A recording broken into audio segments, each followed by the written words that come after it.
cái bán này đã vô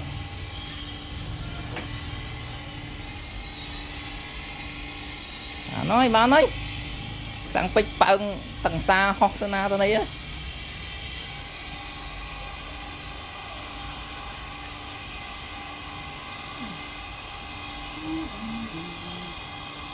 cái chia được sát vô spawn bờ riêng đói lục cru ri rotana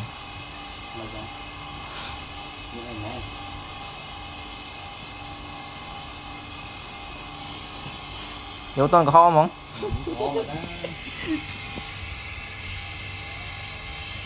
đã trái rồi biết thâu sẽ được khẩu mà cồn qua đây ở đây thử đã thằng nó tiếp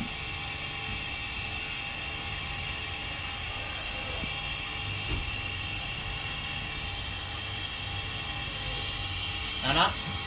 bán này dòng sạch sáng này đã khẩu mình tích vào đây